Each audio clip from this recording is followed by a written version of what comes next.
মেয়ে মানুষের জীবন বড়ই অদ্ভুত। এদের না আছে কোনো সাপ্তাহিক ছুটি, না চাইলেই অসুস্থ হলে কোনো অ্যাপ্লিকেশন করে ছুটি নিতে হয়।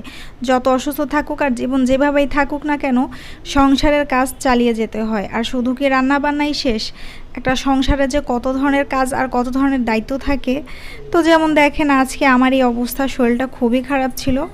তো শরীরটা খারাপ লাগার সত্ত্বেও কিন্তু কোনো ছুটি নেই। আর নিজেও ইচ্ছা করে ছুটি নেওয়া যায় না, কারণ চিন্তা করা লাগে আমার বাচ্চাটা কী খাবে। তো মেডিসিনটা খেয়ে তারপরে চলে আসছি কিচেনে।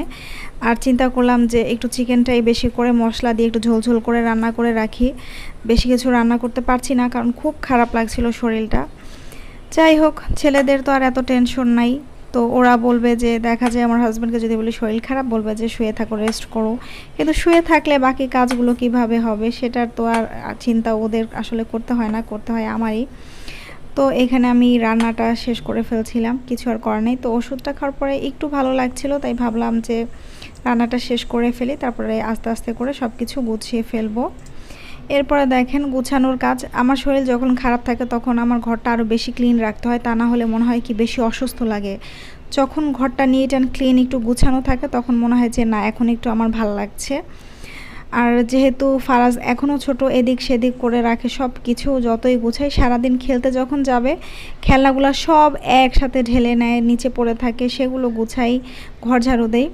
এখানে এগুলোকে একটু ক্লিন করে রেখে দিলাম ফুলটাকে। আর এইখানে ফারাজের জন্য ছোট ছোট বিস্কিটের প্যাকেট এনে রাখা, ও যেটা পছন্দ করে। এগুলা কোনটা পছন্দ করবে সেটারও কোনো ঠিক নেই। তারপর ওর বাবা বিভিন্ন ধরনের বিস্কিট ছোটোগুলো নিয়ে আসে, কারণ যেহেতু স্কুলে যায় ছোটো ছোটো প্যাকেট রাখতে হয়। সামটাইম আমি স্কুলে এগুলো নিয়ে যাই, আবার বাসায় দেখা যায় ওর কিছু খেতে ইচ্ছা করলে যাতে বের করে খায়। তো এগুলাকেও গুছিয়ে রাখছিলাম। এগুলো গতকালকে রাত্রে নিয়ে আসছে, আরও নিয়ে আসছে, তো সেগুলো রেখেছি। এই উপরে চলে আসলাম। উপরে সিঁড়ির উপরে আমার এই গাছটা ছিল, তো এই গাছটার পানি দেওয়া হচ্ছিল, কিন্তু গাছটাকে টেক কেয়ার করা হচ্ছিল না, মানে ময়লা হয়ে গেছিলো। বাইরে থেকে বৃষ্টি আর ময়লাতে দেখেন একদম পাতাগুলো ময়লা হয়ে গেছে। এগুলোকে ক্লিন করলে এত চকচক হয়ে যায়, পাতাগুলো এত ভালো লাগে। এই ডালগুলোকেও একটু অর্গানাইজ করতে হবে, এটাও করতে হবে। তারপরে চলে আসলাম আবার কিচেনে। কিচেনটাকে ক্লিন করতে হবে, যেহেতু রান্না শেষ হয়ে গেছে।